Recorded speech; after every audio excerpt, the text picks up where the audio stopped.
हलमात दौड़ेगा। और एक एक बच्चे बच्चियां को जिसे आप देख रहे हैं, माननीय मुख्यमंत्री, मैं जैसा कि रोज कहता हूं, मैं रोज के रोज आपको कहने का काम करूंगा कि हमारे यहाँ हमें हमारा झारखंड मिल गया, लेकिन हमारे यहाँ के लोगों को अब तक न पहचान मिली है न रोजगार मिला है। तो मेरा, जैसा कि मैं रोज कहता हूँ, आपको मैं चेताने का काम करता हूँ, आपको बताने का काम करता हूँ, आपसे डिमांड करता हूँ कि सिर्फ और सिर्फ हमारे यहाँ के बच्चों को रोजगार चाहिए।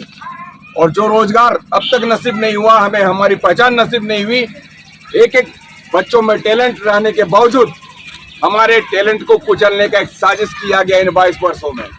तो जितने भी बच्चे बच्चियां, आप ये छोटे छोटे बच्चे हैं, तो कहीं न कहीं इनका एक आशा है कि आने वाले दिनों में हमें हमारे झारखंड में रोजगार मिलेंगे।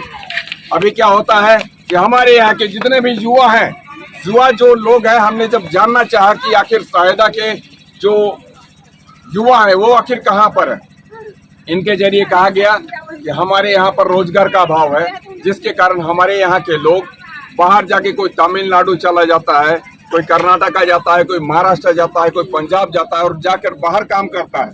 कोई ट्रक चलाता है, कोई वहाँ पर किसी के घर में काम करता है, किसी के फैक्ट्री में काम करता है। मतलब जो लेबर ग्रेड होता है, हमारे यहाँ के लोग जाकर काम करते हैं, लेकिन हमारे यहाँ नसीब नहीं है। इसीलिए घरों में यहाँ पर बड़े लोग नहीं नजर आ रहे हैं, सब छोटे छोटे बच्चे नजर आ रहे हैं जो कि मैट्रिक में पढ़ने वाले लोग हैं। हमने जब जानना चाहा कि तुम्हारे पिताजी कहाँ हैं, इनके जरिए कहा गया है कि कोई तमिलनाडु चला गया है, कोई कर्नाटका चला गया है, कोई आंध्रा चला गया है, कोई महाराष्ट्र चला गया है। तो ये तो हमारी स्थिति है, ये हमारा झारखंड है। हम समृद्ध प्रदेश के सबसे गरीब आदमी हैं। हमारा जो ये झारखंड है सबसे ज्यादा खनिज संपदा रखने वाला है, लेकिन हमारे यहाँ के लोग सबसे गरीब हैं। आज भी हम सिर्फ और सिर्फ इंदिरा आवास का बात करते हैं। हमारे यहाँ की माँ बहनें कह रही थी कि हमारे यहाँ आवास नहीं है, हमें आवास दो। हमारे लाल कार्ड नहीं है, पीले कार्ड नहीं है, हमें लाल कार्ड और पीले कार्ड उपलब्ध कराओ। बताइए, आज ये हमारा झारखंड है और हमारे यहाँ के लोग अभी भी इस गरीबी में जी रहे हैं कि हम इंदिरा आवास चाहिए, हमें लाल कार्ड चाहिए, पीले कार्ड चाहिए। और हमारे एक एक जो भी यहाँ पर बहनें हैं, जिसे आप देख रहे हैं, उनके हस्बैंड यहाँ पर नहीं है। वो सारे लोग आंध्रा गए हुए, तमिलनाडु गए हैं, कर्नाटका गए हैं, महाराष्ट्र गए हैं, गुजरात गए हैं।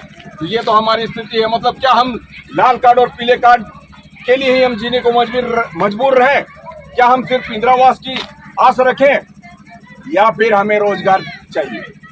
आप ये समझ सकते हैं माननीय मुख्यमंत्री जी, ये हमारा सहायता क्षेत्र है। आपका जो यहाँ घर है नेमरा, यहाँ से महज 5 किलोमीटर की दूरी पर है।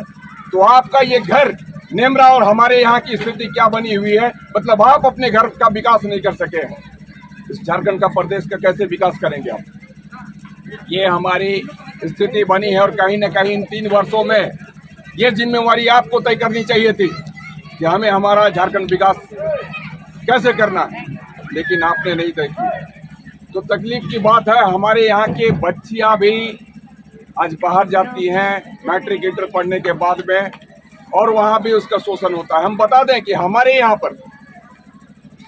पर एक हिंडाल्को फैक्ट्री है। आखिर किसकी जमीन पर बनी हुई है? ये जमीनें यहाँ की रैयतों की जमीन थी। हिंडाल्को स्थापित हो गया, लेकिन हमारे यहाँ के लोग अगर काम करते हैं तो कैजुअल में काम करते हैं, कोई परमानेंट नहीं है। और अगर कोई यहाँ से अगर पढ़ लिख कर कहीं से आ गया है, पॉलिटेक्निक करके आ गया है, इंजीनियरिंग करके आ गया है हमारा बच्चा, तो उसे भी कैजुअल में रखा जाता है। उसे भी महज 10,000 रुपये में उसे काम करवाए जाते हैं। ये तो स्थिति है। आज हमारे यहाँ पॉलिटेक्निक है, पॉलिटेक्निक में क्या होता है, हमारे यहाँ के बच्चे पढ़ाई नहीं करते हैं। जो भी पढ़ने वाले बच्चे होते हैं, 1-2 इक्का दुक्का नजर आते हैं, और वो भी जब पढ़ के निकलते हैं तो उषा मार्टिन में जॉब नहीं, हमारे हिंडाल्को में जॉब नहीं। लेकिन आप सदैव कहते हैं कि हम 75% यहाँ के लोगों को रोजगार देंगे। आखिर ये 75% कौन है? हमारे यहाँ के लोग नहीं है, वो जो बाहरी लोग हैं जिसे आप कहते हैं कि वो हमारे